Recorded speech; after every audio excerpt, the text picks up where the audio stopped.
नमस्ते। जब भी भारतीय इतिहास में स्वर्ण युग की बात होती है तो एक ही नाम सबसे पहले आता है, गुप्त वंश। तो आज हम यही देखने वाले हैं कि आखिर गुप्त काल की कला में ऐसा क्या था, ऐसा क्या जादू था कि उसे इतना ऊंचा दर्जा दिया गया। लेकिन एक मिनट रुकिए, आगे बढ़ने से पहले एक सवाल। आखिर हम किसी भी युग को स्वर्ण युग या गोल्डन एज कहते क्यों हैं? क्या इसका मतलब सिर्फ धन दौलत और सोने चांदी से है, या फिर बात कुछ और है, विचारों की, कला की, एक नई सोच की?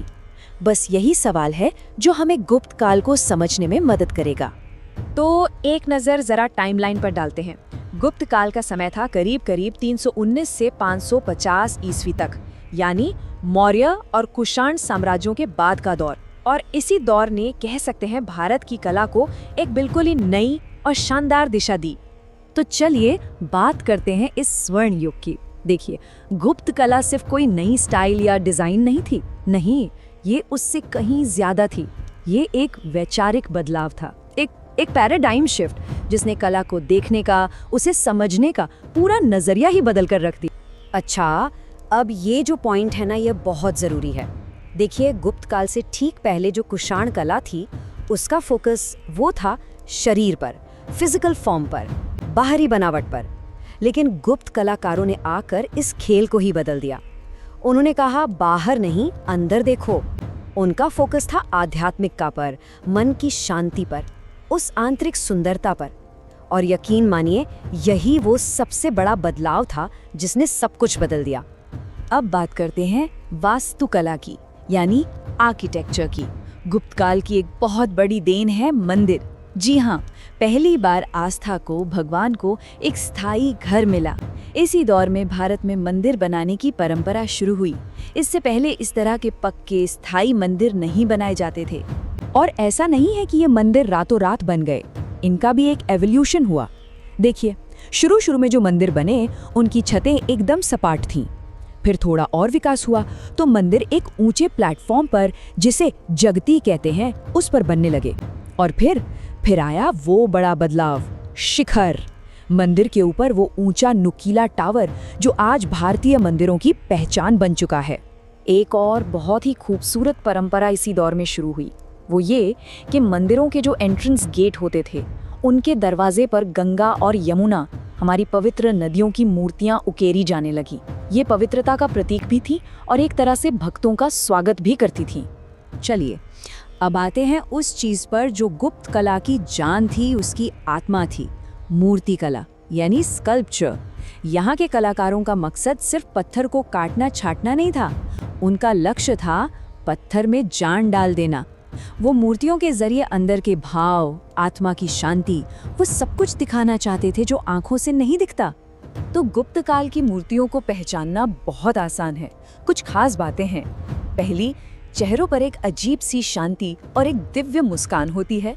दूसरी, सिर के पीछे एक बड़ा सा, बहुत ही सुंदर नक्काशी वाला प्रभामंडल, मतलब हेलो होता है। और तीसरी, उनके कपड़े इतने बारीक दिखाए जाते थे मानो पारदर्शी हो, लेकिन फिर भी उनमें एक ग्रेस, एक शालीनता होती थी। और इस कला के जो बड़े सेंटर्स थे, वो थे मथुरा, सारनाथ और पाटलिपुत्र। और अगर गुप्त मूर्ति कला का कोई एक सबसे बेहतरीन नमूना देखना हो तो वो है सारनाथ में मिली भगवान बुद्ध की ये मूर्ति। ये मूर्ति उस पल को दिखाती है जब बुद्ध अपना पहला उपदेश दे रहे थे। कला के बड़े बड़े जानकार इसे गुप्त कला का सबसे शानदार नमूना कहते हैं। और क्यों ना कहें, इसमें जो शांति है, जो संतुलन है और जो आध्यात्मिक भाव है, वो इसे बेजोड़ बना देता है। ये सिर्फ पत्थर की एक मूर्ति नहीं है, ये अपने आप में ध्यान और शांति का एक जीता जागता प्रतीक है। सिर्फ पत्थर ही नहीं, गुप्त कलाकार धातु की मूर्ति कला में भी उस्ताद थे। और इसका सबसे बड़ा सबूत सुल्तानगंज से मिली बुद्ध की ये कांस्य की मूर्ति। इसकी ऊंचाई जानते कितनी है? 7.5 फीट। जरा सोच कर देखिए, आज से सदियों पहले उस जमाने में इतनी बड़ी, इतनी शानदार कांस्य की मूर्ति ढालना, ये कितनी बड़ी टेक्निकल अचीवमेंट रही होगी। अच्छा, मूर्तियों से आगे बढ़ें तो बात आती है चित्रकला की, यानी पेंटिंग्स की।